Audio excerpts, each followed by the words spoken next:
أعوذ بالله من الشيطان الرجيم. بسم الله الرحمن الرحيم. ومن أحسن قولا ممن دعا إلى الله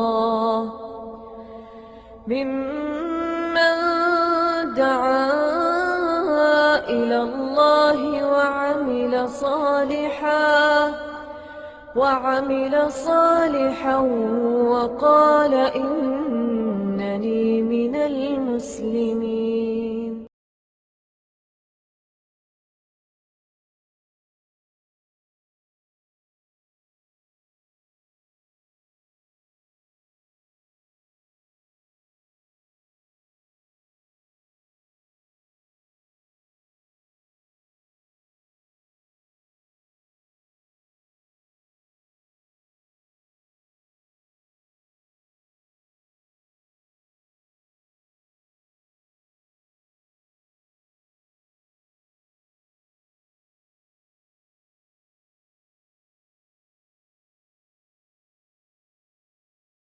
شر الأمور محدثاتها وكل محدثة بدعة وكل بدعة ضلالة وكل ضلالة في النار. رب اشرح لي صدري ويسر لي أمري واحلل عقدة من لساني يفقهوا قولي.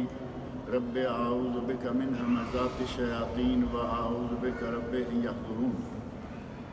أعوذ بالله السميع العليم من الشيطان الرجيم. يا أيها الذين آمنوا إذا نودي للصلاة من يوم الجمعة فاسعوا إلى ذكر الله وذروا البيع ذلكم خير لكم إن كنتم تعلمون.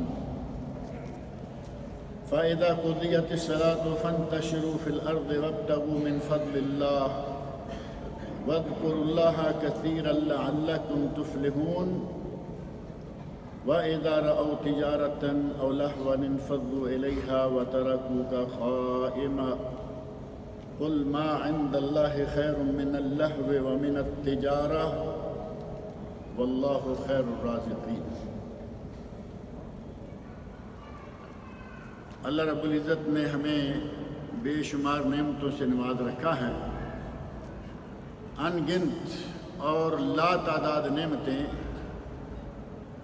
حتیٰ کہ قرآن کریم کی 2 جگہوں پر اللہ رب العزت فرمایا وَإِن تَعُدُّوا نِعْمَتَ اللَّهِ لَا تُحْصُوهَا.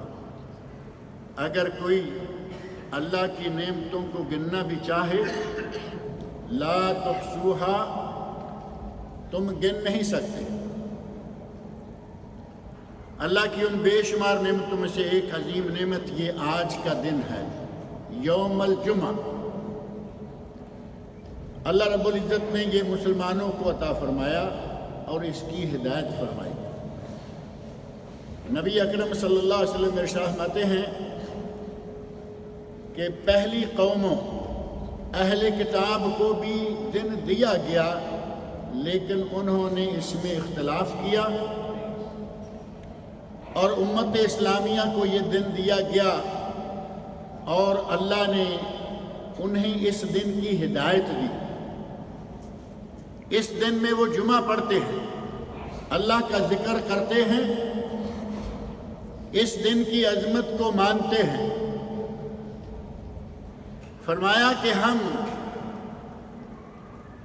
زمانے کے اعتبار سے سب سے آخر میں آئے لیکن جنت میں داخل ہونے کے اعتبار سے ہم سب سے پہلے ہوں گے.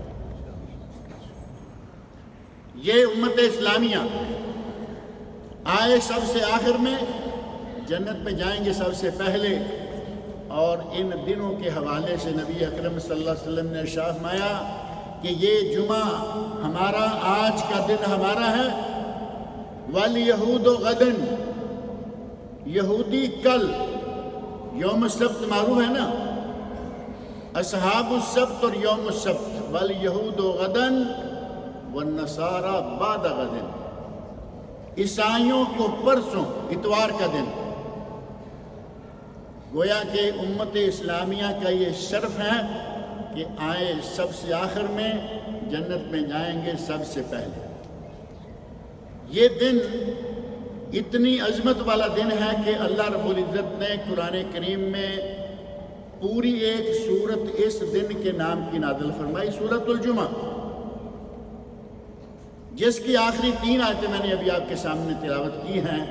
یا ایھا الذین آمنوا اذا نودی للصلاۃ من یوم الجمعہ فاسعوا الی ذکر اللہ وذروا البیع۔ اے ایمان والو، جب تمہیں جمعہ کے لیے پکارا جائے، جمعہ کی اذان کہہ کر جمعہ میں آنے کی دعوت دی جائے، فاسعوا الی ذکر اللہ، تو اللہ کے ذکر کی طرف خطبہ اور وعظ و ارشاد سننے کے لیے بھاگتے ہوئے چلے آؤ۔ سعی کا معنی دوڑنا نہیں ہے، تیز تیز چلنا، لیکن پوری متانت، پوری سنجیدگی اور پورے وقار کے ساتھ چلنا۔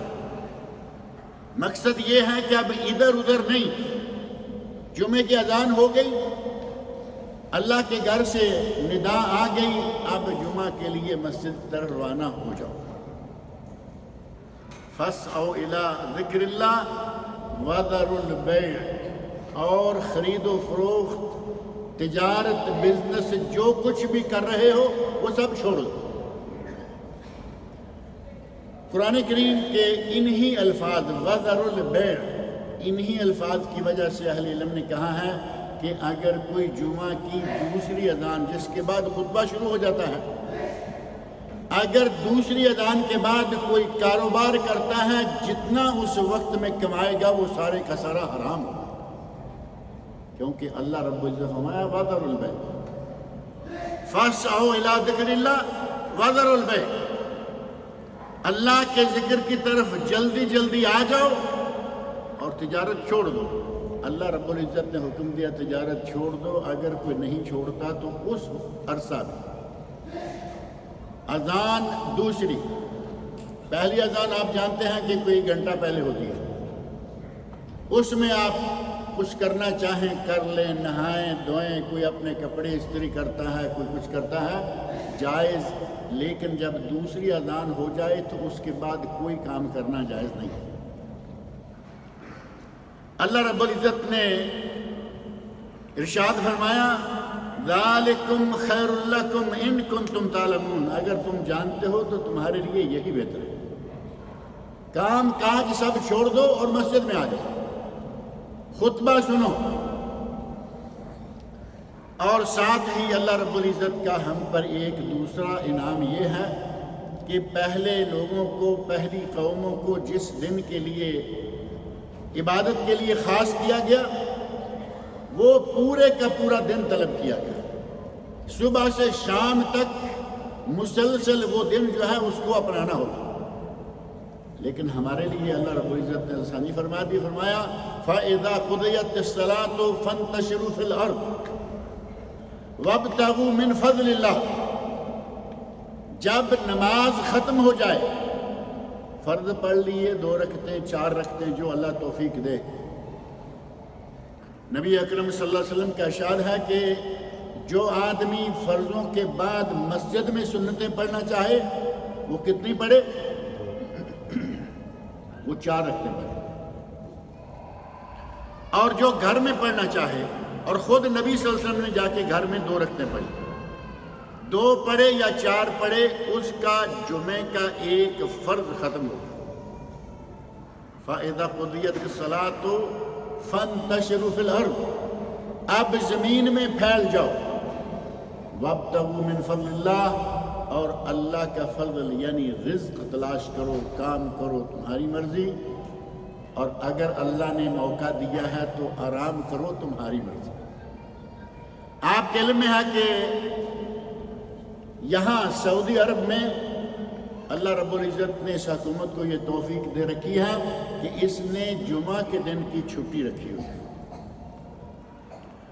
پہلے ایک عرصہ تک جمعرات جمعہ تھی، اب جمعہ اور ہفتہ 2 دن چھٹی ہے، لیکن جمعہ بہرحال چھٹی ہے، جمعرات رہے یا ہفتہ، ایک دن کی چھٹی خاص طور پر، اور ایک دن اس سے یا ایک دن اس کے بعد، یہ اللہ رب العزت کی عنایت ہے مسلمانوں پر کہ انہیں کسی قسم کی کوئی مشقت نہ ہو، آرام سے اپنے گھروں سے تیار ہو کر مسجد میں آ جائیں۔ اور مسجد میں آنے کا صحیح وقت کیا ہے؟ بڑی مشہور و معروف حدیث ہے، وہ آپ سنتے رہتے ہیں، یقیناً آپ کو یاد بھی ہوگی۔ نبی صلی اللہ علیہ وسلم ارشاد فرماتے ہیں من اغتسل یوم الجمعہ، جس نے جمعہ کے دن غسل کیا، جمعہ کے دن کے غسل کو واجب قرار دیا گیا، اور بکثرت علماء نے کہا کہ واجب نہیں تو کم از کم سنت مؤکدہ ہے۔ جمعہ کے دن غسل کرنا، جمعہ کے دن خوشبو لگانا، جمعہ کے دن نیا لباس پہننا، نیا ہو یا دھلا ہوا ہو۔ حضرت عمر فاروق رضی اللہ عنہ نے مسجد کے سامنے خوبصورت حلے بکتے ہوئے دیکھے، یہ جو عربی لباس پہنتے ہیں، خوبصورت حلے بکتے ہوئے دیکھے تو فرمایا یا رسول اللہ ایک حلہ لے لیجئے، جمعہ کے دن پہنا کیجئے، اور جب کوئی وفد آئے تو اس کے استقبال کے وقت پہنا کیجئے۔ اور واقعہ نبی صلی اللہ علیہ وسلم جمعہ کے دن لباس کا بطور خاص اہتمام فرمایا کرتے تھے، صاف ستھرا دھلا ہوا، عام حالت میں عام لباس، کوئی مسئلہ نہیں۔ کام کاج کا لباس ظاہر ہے کہ وہ ایسا نہیں ہو سکتا، لیکن جمعہ کے دن اسپیشل صاف ستھرا دھلا ہوا، خوشبودار۔ ہمارے بعض لوگ سستی کرتے ہیں، رات کو جو سلیپنگ سوٹ پہنتے ہیں وہی اسی میں جلدی جلدی اٹھے اور بھاگم بار مسجد پہنچ گئے، وہی لباس پہنا ہوا ہے، حالانکہ وہ سونے کے لیے استعمال ہوتا ہے۔ جمعہ میں وہ، اور 5 وقتہ نمازوں میں بعض دفعہ وہ، جبکہ نمازوں کے لیے اللہ رب العزت نے فرمایا ہے کہ جب نماز پڑھنے لگو، یا ایھا الذین آمنوا خذوا زینتکم عند کل مسجد، اے ایمان والو جب بھی سجدہ کرنے لگو، نماز پڑھنے لگو، مسجد میں جاؤ، خذوا زینتکم، تو زینت اختیار کر کے جاؤ۔ اب نائٹ سوٹ کیا زینت ہوتا ہے؟ کیا خیال ہے؟ نائٹ سوٹ زینت نہیں ہوتا۔ اسی طرح اگر کہا جائے کہ سپورٹ سوٹ جو ہیں وہ بھی زینت نہیں ہوتے، خاص اوقات اور خاص اغراض کے لیے بنائے گئے ہیں۔ نبی اکرم صلی اللہ علیہ وسلم نے اس دن کے لیے صاف ستھرا اچھا لباس پہننے کی تاکید فرمائی، اور خود بھی اس سنت کو قائم فرمایا اپنے عمل مبارک سے۔ حدیث کے الفاظ من اغتسل، جس نے غسل کیا، اور دوسری حدیث میں ہے من غسل واغتسل، جس نے خود غسل کیا اور اپنے گھر والوں کو غسل کروایا، اور جلدی مسجد میں آیا اور امام کے قریب آ کر بیٹھا اور توجہ کے ساتھ امام کا خطبہ سنا۔ نبی صلی اللہ علیہ وسلم ارشاد فرماتے ہیں کہ اللہ اس کے پچھلے جمعہ سے لے کے آج کے جمعہ تک کے سارے گناہ معاف کر دے۔ یہ بخاری اور مسلم کے الفاظ ہیں دونوں، اور صحیح مسلم میں یہ بھی الفاظ ہیں کہ 7 دنوں کے نہیں بلکہ اس پر 3 دن اور ایک صحیح طریقہ سے جمعہ پڑھنے پر اللہ 10 دنوں کے گناہوں کو معاف کر دیتا ہے۔ اب ظاہر ہے کہ اگر ہر جمعہ آپ صحیح وقت پہ پڑھتے رہیں، ہر جمعہ 10 دنوں کے گناہ ختم ہوتے رہیں، بإذن اللہ نامہ اعمال صاف ستھرا اور پاک ہوگا۔ اس جمعہ کے لیے آنے میں جلدی کتنی ہونی چاہیے؟ نبی اکرم صلی اللہ علیہ وسلم کا ارشاد گرامی، جس آدمی نے غسل کیا مسجد میں آیا، پہلی گھڑی میں اس کو 1 اونٹ قربانی دینے کا ثواب ملے گا۔ سال کے بعد نہیں، ہر ہفتے میں آپ ایک قربانی کا ثواب لے سکتے ہیں۔ 1 اونٹ کا ثواب پہلی گھڑی۔ دوسری گھڑی جو آئے اسے 1 گائے ذبح کرنے، قربانی کرنے کا ثواب، تیسری والے کو 1 بکرا مینڈا، اور چوتھی والے کو 1 مرغی، اور 5ویں گھڑی میں آنے والے کو 1 انڈا، اور اس کے بعد جب امام خطبہ شروع کرتا ہے فرشتے اپنے رجسٹر لپیٹ کر بیٹھ جاتے ہیں، تو وہ صحائفہم وجلسوا لاستماع الخطبہ یستمعون الخطبہ۔ اللہ رب العزت نے ہمیں کس قدر نواز رکھا ہے کہ آپ ہر ہفتے اونٹ کی، گائے کی، ہر ہفتے مینڈے کی، کم از کم مرغی کی، یہ بھی کیا کم ہے، انڈے کی 5 گھڑیوں میں آنے والوں کو کچھ نہ کچھ ملتا ہے۔ اور یہ 5 گھڑیاں کب شروع ہوتی ہیں؟ 1 گھڑی کتنی ہوتی ہے؟ سردیوں کے موسم میں 1 گھنٹہ۔ اب یہ جو کیلکولیشن ہے وہ آپ ہم سے بہتر سمجھتے ہیں۔ سردیوں کے موسم میں جمعہ تک فجر کی نماز کے بعد سورج طلوع ہوا، سورج طلوع ہونے سے 10-15 منٹ جو نماز پڑھنے کا وقت نہیں ہوتا، اس کے بعد صلاۃ الاشراق شروع ہوتی ہے۔ صلاۃ الاشراق کے وقت سے لے کر جمعہ تک کم و بیش 5 گھنٹے سردیوں میں، دن چھوٹا ہے، اور 5.25 گھنٹے گرمیوں میں کیونکہ دن بڑا ہو جاتا ہے۔ ہر ایک گھڑی جو ہے سردیوں میں 1 گھنٹے کی، گرمیوں میں 1.25 گھنٹے کی۔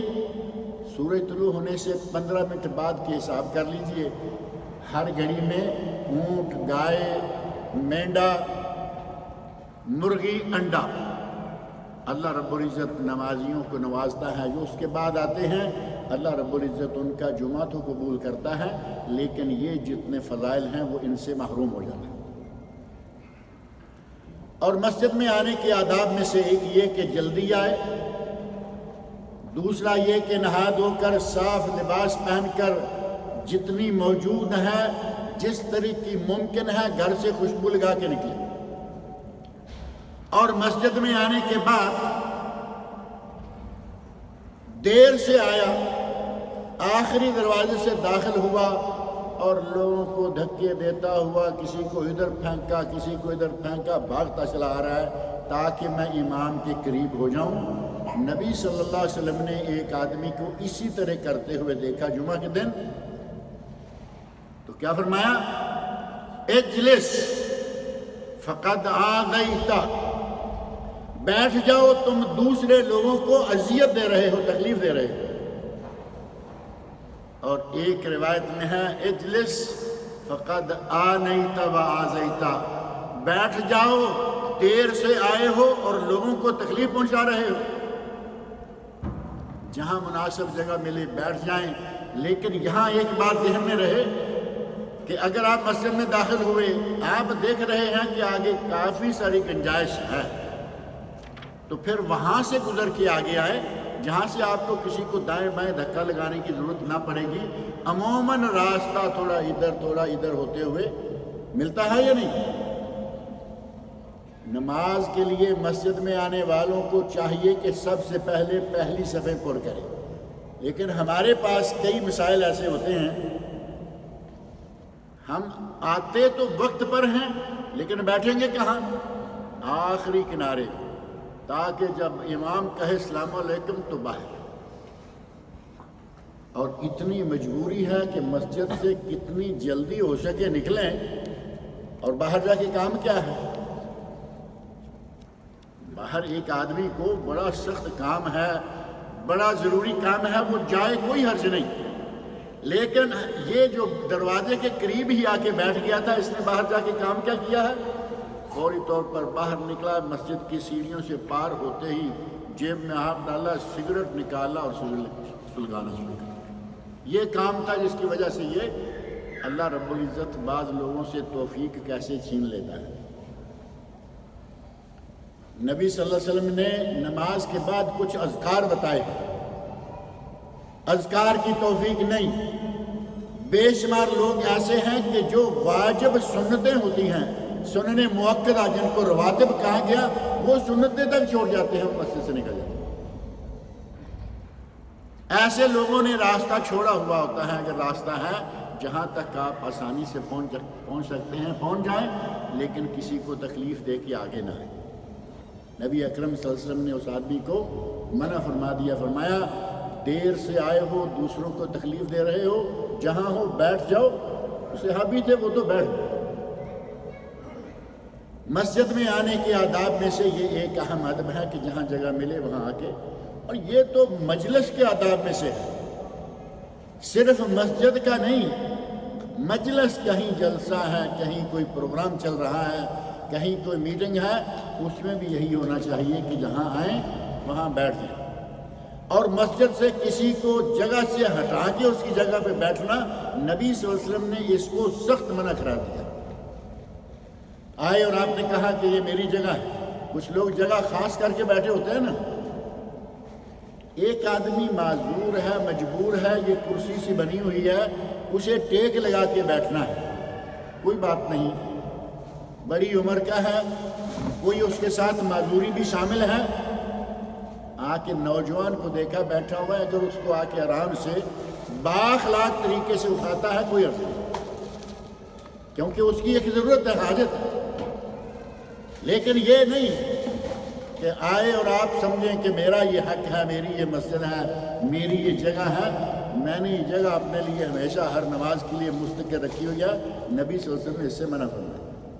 آپ نے فرمایا کہ مسجد میں اپنے لیے مستقل جگہ نہ بنا لو، جس طرح کے اونٹ اپنے باڑے میں مستقل جگہ بنا لیتا ہے۔ نبی صلی اللہ علیہ وسلم نے اس سے منع فرمایا۔ جمعہ کا یہ مبارک دن ہمارے لیے اللہ رب العزت نے عبادت کے لیے رکھا، اور ہمیں جمعہ سے فارغ ہو کر اجازت دی کہ جاؤ جا کے اللہ کا رزق تلاش کرو۔ ضروری نہیں ہے کہ تم شام تک مسجد میں بیٹھے رہو، اور نکل جانے کے بعد بھی یہ نہیں ہے کہ جمعہ ختم ہوا اور ساری چیزیں ختم ہو گئی، بلکہ فرمایا وَابْتَغُوا مِنْ فَضْلِ اللَّهِ وَاذْكُرُوا اللَّهَ كَثِيرًا۔ شام تک اللہ کا بکثرت ذکر کرتے رہو، اللہ کا بکثرت ذکر، یعنی جمعہ پڑھنے کے بعد شام تک بکثرت درود شریف پڑھنا، نبی اکرم صلی اللہ علیہ وسلم پر درود شریف بکثرت، جمعہ کے دن خاص درود شریف پڑھیں، تسبیحات، سبحان اللہ، الحمدللہ، اللہ اکبر، لا الہ الا اللہ، یہ چیزیں شام تک بکثرت کریں، کیونکہ یہ بہت ہی مبارک دن ہے۔ نبی اکرم صلی اللہ علیہ وسلم صحیح مسلم میں حدیث ارشاد فرماتے ہیں خیر یوم طلعت علیہ الشمس یوم الجمعہ، جن دنوں پر سورج طلوع ہوتا ہے ان میں سے سب سے بہترین دن جمعہ کا دن، اور اس جمعہ کے دن کی کچھ اور خاصیتیں نبی صلی اللہ علیہ وسلم نے بیان فرمائی۔ فیہ خلق آدم، اسی دن میں، جمعہ کے دن میں اللہ نے آدم علیہ السلام کی تخلیق فرمائی۔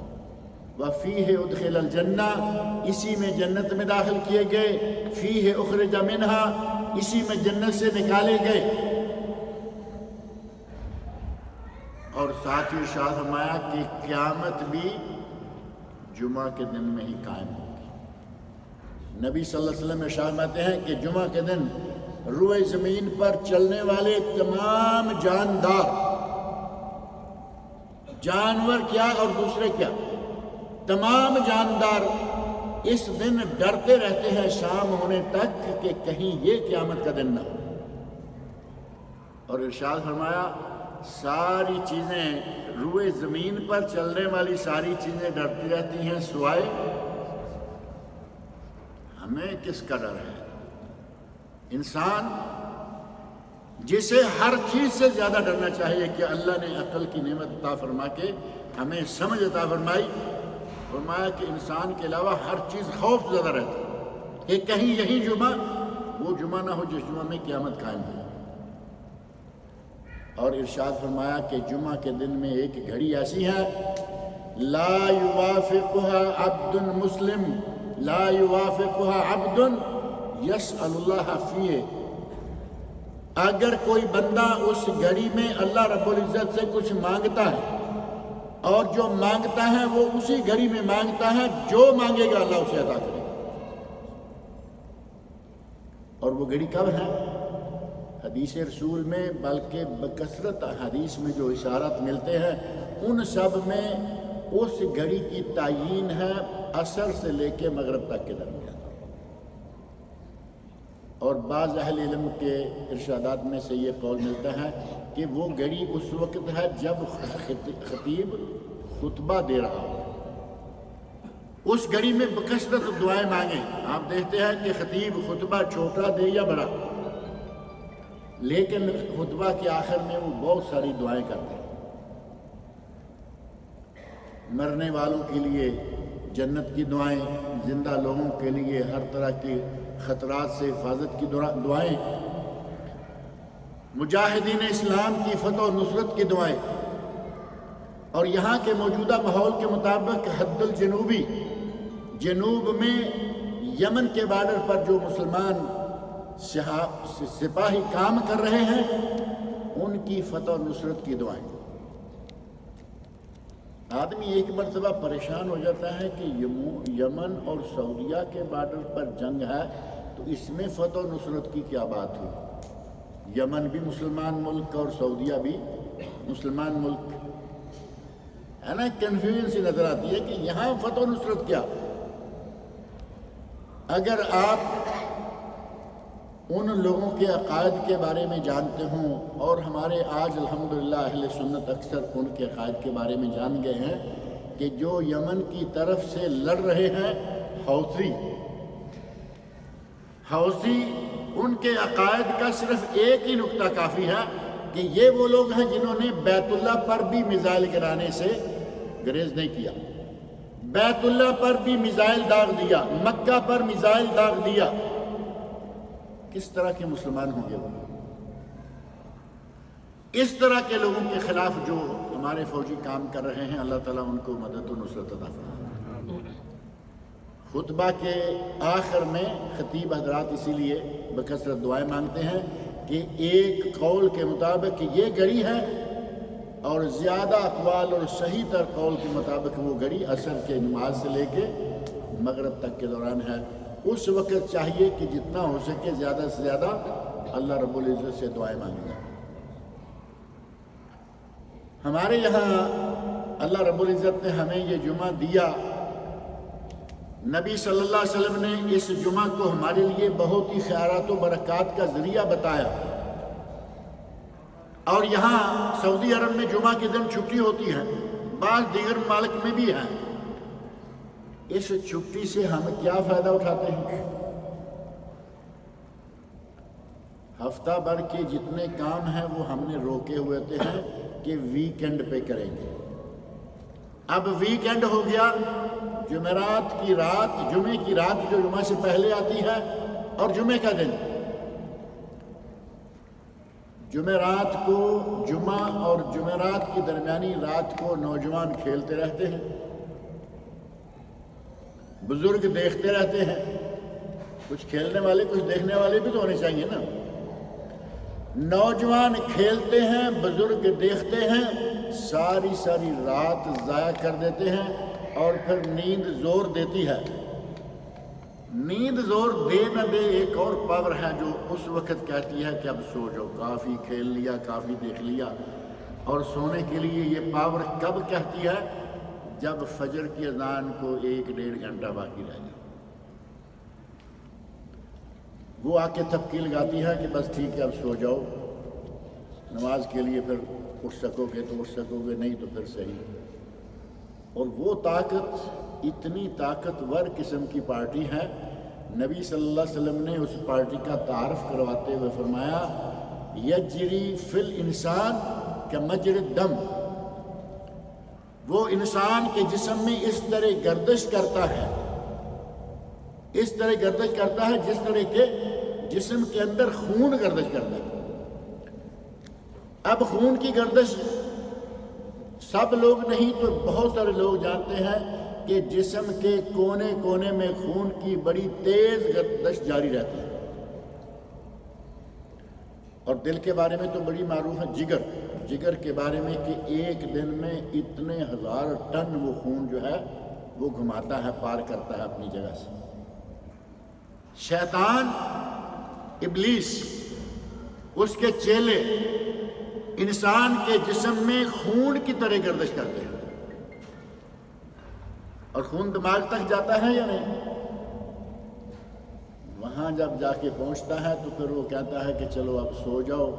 سو گئے اور اونٹ کی قربانی کا ثواب، گائے کی قربانی کا ثواب، بکرے کی قربانی کا ثواب، مرغی کی قربانی کا ثواب، انڈے کی صدقہ یا قربانی کا ثواب، وہ تو دور کی بات ہے.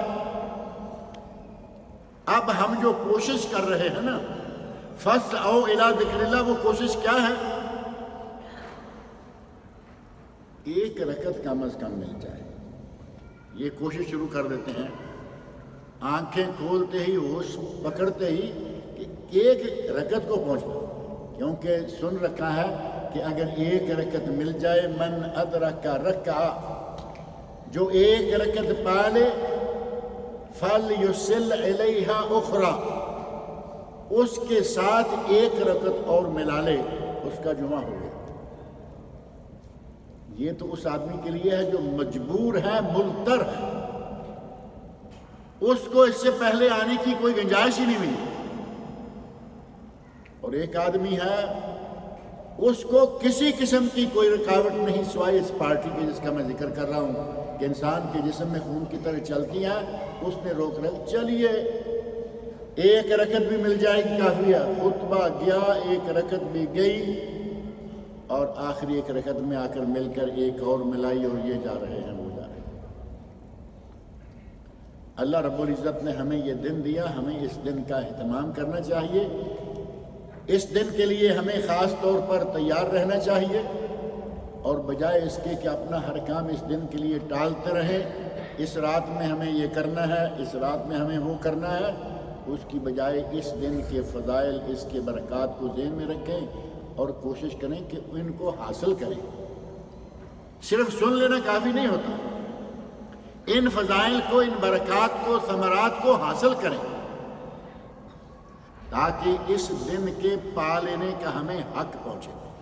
نبی صلی اللہ علیہ وسلم ارشاد فرماتے ہیں کہ یہودی مسلمانوں سے بعض چیزوں کی وجہ سے بہت چڑھتے ہیں. یہودی مسلمانوں کے بعض اعمال، بعض افعال کی وجہ سے چڑھتے ہیں. ان میں سے ایک کون سا ہے؟ جمعے کا دن. انہیں اللہ نے دیا، وہ اختلاف میں پڑ گئے. مسلمانوں کو اللہ نے دیا اور یہ اس پر عمل کر گئے.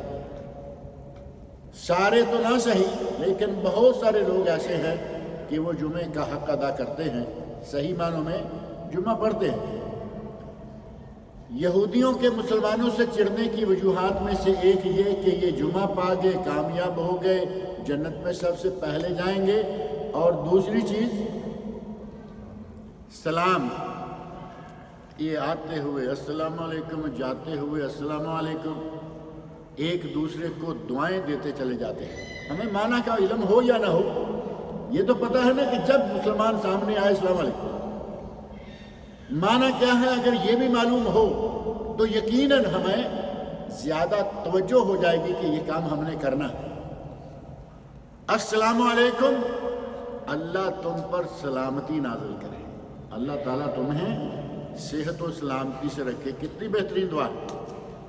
آتے جاتے مسلمان جو سلام کرتے ہیں، یہودیوں کو اس سے بھی بڑی تکلیف پہنچتی ہے. اور نبی صلی اللہ علیہ وسلم فرماتے ہیں افشوا السلام، سلام کو پھیلاؤ. آتے جاتے اٹھتے بیٹھتے سلام کرو. جسے جانتے ہو اسے بھی سلام کرو، جسے نہیں جانتے اسے بھی سلام کرو. افشوا السلام وأطعموا الطعام، اور غریبوں کو کھانا کھلاؤ. وصلوا والناس نيام، اور نماز پڑھو جب کہ لوگ سوئے ہوئے ہو، رات کے وقت قیام کرو. وادخلوا الجنة بسلام، اور اگر یہ کام کر لو تو سلامتی کے ساتھ جنت میں داخل ہو جاؤ گے. سلام سے بھی یہودی چڑھتے ہیں. اور ایک تیسری چیز بھی حدیث میں آتی ہے کہ مسلمانوں کے آمین کہنے سے بھی یہودی بہت چڑھتے ہیں. ابھی ہم مسجد میں دیکھتے ہیں نا، آمین کی آواز ہوتی ہے، گونج ہوتی ہے. یہودیوں کو یہ بھی بہت تکلیف دے لگتی ہے. اس جمعہ کا پا لینا یہود کے لیے، مسلمانوں کا جمعے کو پا لینا یہود کے لیے تکلیف کا باعث، اور مسلمانوں کے لیے اسے پا لینا بے شمار فضائل اور خیرات و برکات اور ثمرات کا ذریعہ ہے۔ ہمیں کوشش کرنی چاہیے کہ جمعے کے جو آداب ہیں ان کو پورا کریں، اور نبی صلی اللہ علیہ وسلم فرمایا کہ ہر عاقل بالغ راشد مسلمان پر جمعہ فرض ہے، عورت پر جمعہ فرض نہیں، آ کے پڑھ لے تو جائز، اور غلام پر جمعہ فرض نہیں، اگر مالک اجازت دے تو جائز ورنہ نہیں۔ جمعہ پڑھ لینے سے 2 رکعت نماز پڑھ لی، خطبہ سن لیا، خواتین کو بھی اس سے فائدہ پہنچتا ہے۔ بعض لوگ خواتین کے مسجد میں آنے سے بڑی تکلیف محسوس کرتے رہتے ہیں۔ مسجد میں عورتیں کیوں آئیں؟ نماز کے لیے کیوں آئیں؟ تراویح کے لیے کیوں آئیں؟ جمعہ کے لیے کیوں آئیں؟ باقاعدگی سے یہ ایک تحریک چلا کے روکا جاتا ہے، جبکہ نبی اکرم صلی اللہ علیہ وسلم کا ارشاد ہے لا تمنعوا اماء اللہ مساجد اللہ، اللہ کی بندیوں کو اللہ کی مسجدوں سے مت روکو۔ 5 وقتہ جماعت کے ساتھ نماز پڑھنا چاہتی ہیں پڑھنے دو، جمعہ پڑھنا چاہتی ہیں پڑھنے دو، تراویح پڑھنا چاہتی ہیں پڑھنے دو۔ تراویح کے لیے مسجد کے اندر عورتوں کے آنے کے سلسلہ میں بڑے دل خراش قسم کے واقعات موجود ہیں جو ہندوستان اور پاکستان میں واقع ہوئے۔ ایک پارٹی کہہ رہی ہے ہماری عورتیں مسجد میں آئیں گی، دوسری پارٹی کہہ رہی ہے کہ ہم عورتوں کو اس مسجد میں داخل نہیں ہونے دیں گے۔ نتیجہ یہ کہ ایک مسجد گھنٹور انڈیا حیدرآباد کے قریب جلا دی گئی، اور ایک پاکستان میں پشاور کے قریب مسجد کو آگ لگا دی۔ مسئلہ کیا تھا؟ عورتوں کو مسجد میں نہیں آنے دیا۔ اللہ کے بندو، نبی اکرم صلی اللہ علیہ وسلم نے فرمایا کہ عورتوں کو مسجدوں سے نہ روکو، آنا چاہتی ہیں تو آنے دو، نہیں آنا چاہتی گھر میں وہ جمعہ پڑھیں، نمازیں پڑھیں، تراویح پڑھیں، لیکن آنا چاہیں تو مت روکو۔ اب جو آدمی صرف اسی بات سے چڑھ کر مسجد کو آگ لگا دیتا ہے، اللہ کے سامنے کیا منہ لے کے جائے گا؟ اللہ رب العزت مجھے اور آپ سب کو اس جمعہ کے آداب اور اس جمعہ کے فضائل و برکات کو حاصل کرنے کی توفیق عطا فرمائے۔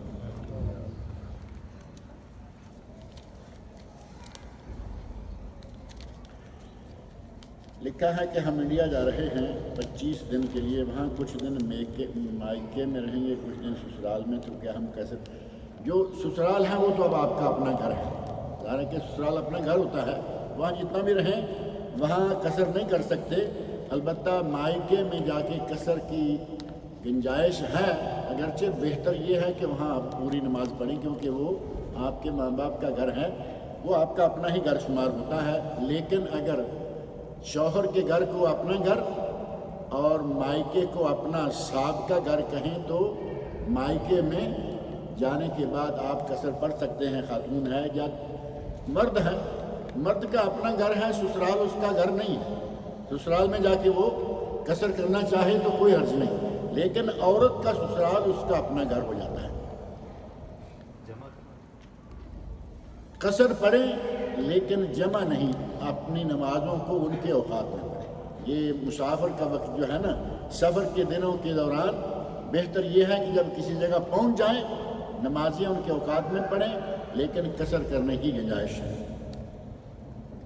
ہفتہ 10 دن کے لیے اپنے گھر جا رہے ہیں تب بھی پوری نماز پڑھیں گے یا قصر؟ اپنے گھر میں جا رہے ہیں ہفتہ 10 دن کے لیے جائیں، 1 دن کے لیے جائیں، سال کے لیے جائیں، وہاں قصر نہیں ہے۔ اپنے گھروں میں تو قصر نہیں ہوتی نا، قصر ہے سفر میں، اور اپنا گھر سفر ہوتا ہے، اپنا گھر تو اپنا گھر ہوتا ہے، وہ آپ کی اقامت گاہ ہے، وہاں آپ مقیم ہیں، وہاں آپ قصر نہیں کر سکتے۔ کچھ علماء کا کہنا ہے کہ وتر، تہجد، قیام اللیل، تراویح ایک ہی نماز ہے، نام الگ الگ ہے، اور صحیح حدیث سے ثابت بھی ہے۔ ان میں جو لوگ یہ کہتے ہیں ان میں ڈاکٹر ذاکر نائک بھی شامل ہیں۔ میرا سوال یہ ہے کہ اگر یہ ساری نمازیں ایک ہی ہیں تو یہ تو بس آپ صلی اللہ علیہ وسلم پر فرض تھی، وتر جب قضا ہو تو ہم اس کی قضا بھی ادا کر سکتے ہیں. قضا تو صرف فرض نمازوں کی ہوتی ہے. آپ نے پتہ نہیں کہاں کہاں سے فتوے اکٹھے کر رکھے ہیں. قضا سنتوں کی بھی ہے. نبی اکرم صلی اللہ علیہ وسلم نے مسجد میں ظہر کی نماز پڑھی اور گھر گئے اور جا کے عصر کی نماز کے بعد آپ نے پھر 2 رکعتیں پڑھی. آپ کی اہلیہ ام المومنین پوچھتی ہیں کہ یا رسول اللہ آپ تو کہتے ہیں کہ ظہر کے بعد عصر کے بعد کوئی نماز نہیں، تو یہ آپ نے کیا پڑھا ہے؟ تو نبی صلی اللہ علیہ وسلم فرمایا کہ میں ظہر کی نماز کے بعد مسجد میں آنے والے وفد کے ساتھ مشغول ہو گیا تھا، مجھے آخری 2 سنتیں پڑھنے کا موقع نہیں ملا، وہ میں نے اب پڑھی ہے. قضا پڑھی گئی یا نہیں؟ سنتیں قضا پڑھی گئیں. اور فجر کی سنتیں قضا کی جاتی ہیں یا نہیں؟ فرضوں کے بعد اٹھ کے کریں، تھوڑی دیر سے کریں، سورج نکلنے کے بعد کریں، لیکن فجر کی 2 سنتوں کی قضا بھی ہے. لہذا صرف واجب کی نہیں بلکہ سنتوں کی قضا بھی ثابت ہے. اب رہا یہ مسئلہ کہ ڈاکٹر ذاکر نائک اور کچھ دوسرے علماء، اور کچھ نہیں بے شمار دوسرے علماء، اب کچھ کا تو آپ نے لگا لیا نا، بے شمار علماء یہ کہتے ہیں کہ یہ 5 نام ہیں، نماز ایک ہی ہے. رمضان میں تہجد نہیں ہوتی یا ہوتی ہے؟ رمضان میں نبی اکرم صلی اللہ علیہ وسلم سے تہجد ثابت نہیں ہے. آپ پہلے یہاں کے جو ایک سلسلہ چل نکلا ہے کہ کچھ تراویح عشاء کے ساتھ اور کچھ تراویح سحری کے وقت، سحری سے پہلے، آپ نبی صلی اللہ علیہ وسلم کی تراویح دیکھیں. آپ نے کل 3 دن تراویح پڑھی ہے، باجماعت پڑھائی ہے. باجماعت 3 دن. پہلے دن پڑھی بہت لوگ جمع ہو گئے، دوسرے دن پڑھی بے شمار لوگ جمع ہو گئے، لمبا وقت ہو گیا. تیسرے دن پڑھی اور بہت ہی زیادہ لوگ جمع ہوئے، اور صحابی کہتے ہیں کہ ہم ڈر گئے کہ ہمیں سحری کے وقت کھانا کھانے کا وقت بھی ملے گا یا نہیں. اتنی لمبی آپ نے تراویح پڑھی، تو کیا تہجد کا وقت وہاں باقی نظر آتا ہے؟ رمضان میں تراویح، باقی دنوں میں تہجد، وہی صلاۃ الوتر، وہی صلاۃ التراویح، وہی قیام اللیل اور وہی قیام رمضان. یہ سارے نام ہیں الگ الگ یقیناً، لیکن اصلاً یہ ایک ہی نماز ہے جسے آپ تہجد کہہ لیں، وتر کہہ لیں، تراویح کہہ لیں، قیام اللیل کہہ لیں.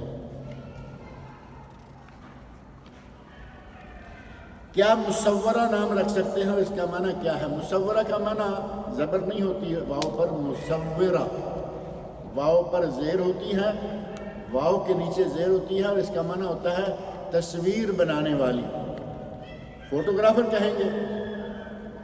اور یہ نام نہ رکھا جائے تو ٹھیک ہے، یہ نام نہ رکھا جائے. تصویر بنانے سے نبی صلی اللہ علیہ وسلم نے منع کیا ہے. اور اگر آپ نے نام ہی مصورہ رکھ دیا، نام کا انسان کی شخصیت پر بھی کافی اثر ہوتا ہے. کہیں ایسا نہ ہو کہ بڑی ہو کر فوٹوگرافر بن جائے. ایک وہ کام جو شرعاً بالکل منع ہے، اس کے نام میں ہی وہ چیز آ چکی ہے اور وہ وہی نہ کر لے.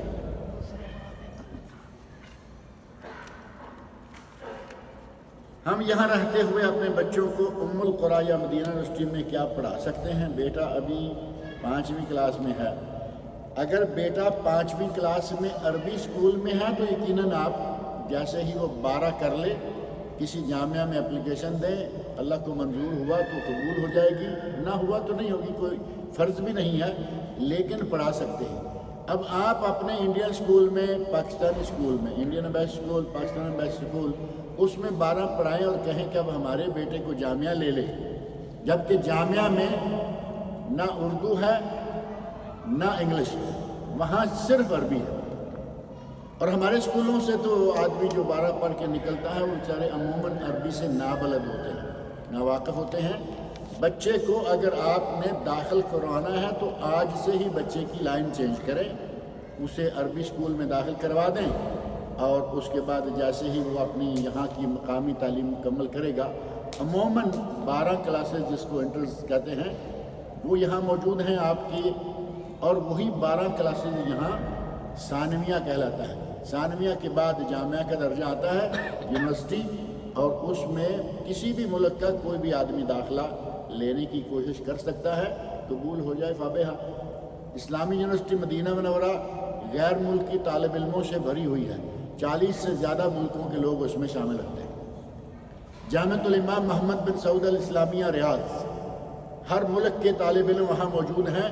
ام القری یونیورسٹی مکہ مکرمہ، دنیا بھر کے لوگ وہاں موجود ہیں۔ آپ کے بچے کو بھی اللہ توفیق دے اور وہ ان جامعات میں سے کسی جامعہ سے فاضل بن کر نکلے، اللہ اسے آپ کے لیے آخرت کی نجات کا ذریعہ بنائے۔ اللہ رب العزت مجھے اور آپ سب لوگوں کو نیک عمل کی توفیق دے۔